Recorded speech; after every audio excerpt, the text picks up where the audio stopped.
বন্ধুরা, সীমা রান্নাঘরে সবাইকে স্বাগত। আজকে আমি একটা বেলের শরবত বানাবো, বেল আর টক দই। আপনারা যদি এইভাবে বানিয়ে থাকেন কমেন্ট করবেন, প্রথম থেকে লাস্ট অবধি ভিডিওটা দেখবেন, স্কিপ করবেন না। এদিকে আমি বাতাসাটা ভিজিয়ে রেখেছি। আপনারা চিনি দিয়েও বানাতে পারেন, আপনাদের দাদার সুগার, বাতাসা দিয়ে আমি বানাচ্ছি, কারণ দইটা দেওয়া হবে, একটু মিষ্টি দিতে হবে। আচ্ছা, এদিকে বিট নুন আর গন্ধরাজ লেবু। তাহলে আমি বেলটা ফাটিয়ে বেলটার ভেতর থেকে আমি সব বের করে ফিরে আসছি। দেখুন, বেলটা কিন্তু ঠিক মন মতো হলো না। কি করবো বলুন, ভেতরে যে কি হয়ে আছে কি করে বুঝবো? তাও বেল শরীরের পক্ষে ভীষণ ভালো। দেখি আমি এইভাবে বেলের ভেতর থেকে এগুলো চামচ দিয়ে বের করে নিচ্ছি।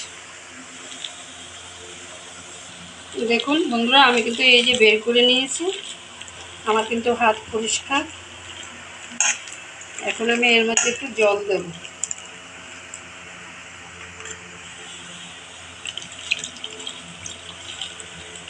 একটু হাত দিয়ে এটারে একটু কষলিয়ে নিতে হবে।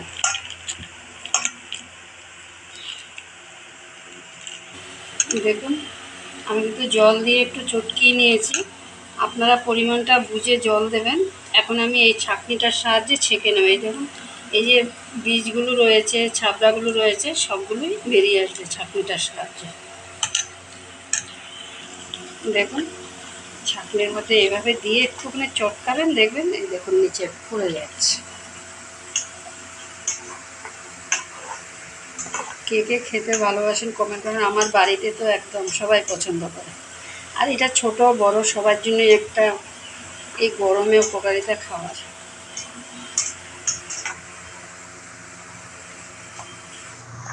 কতটা ছাবড়া বেরিয়েছে এই দেখুন। আর এদিকে দেখুন, তাহলে আমি এখন ছাবড়াগুলো ফেলে ফিরে আসছি। দেখুন, আমি বাতাসা ভিজিয়ে রেখেছি। আপনারা কিন্তু চিনি দিয়েও বানাতে পারেন, আর গুড় দিয়েও বানাতে পারেন। আমি দিয়ে দিচ্ছি, মিষ্টিটা আপনাদের টেস্ট মতো দেবেন। আমি একটু বিট নুন দিচ্ছি, আমি লেবু দিচ্ছি। দেখুন, গন্ধরাজ লেবুটা দিলাম, যা সুন্দর একটা স্মেল বেরিয়েছিল। এখন আমি টক দই দেবো। এটা আমার ঘরে, টক দইটা আমার ঘরে বসানো।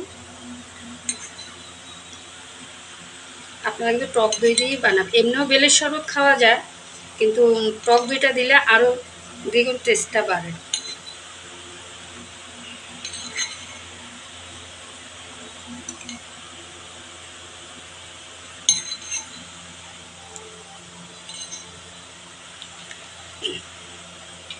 এখন আমি এটার সাহায্যে একটু ঘুটে নেব।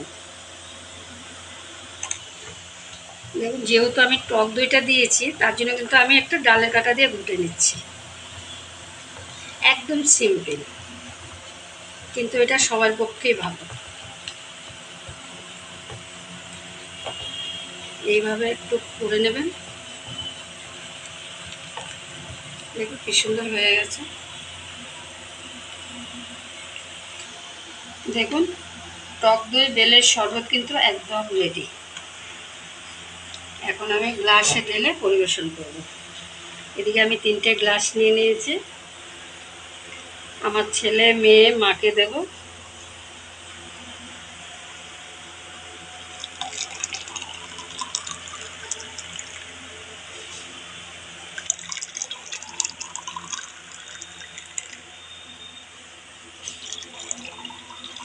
আপনাদের দাদারটা ফ্রিজে রেখে দেব।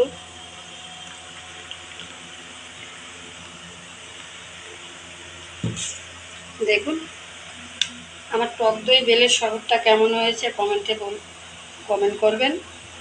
বাড়িতে আবারও বলছি বানাবেন। ভালো থাকবেন, সুস্থ থাকবেন। আবার নতুন ভিডিও নিয়ে দেখা হচ্ছে। মা খাচ্ছে, আমার মা পাগলি মা। দেখুন, চুলকুল পাগলের মতো হয়ে আছে। কেমন হয়েছে? খাও।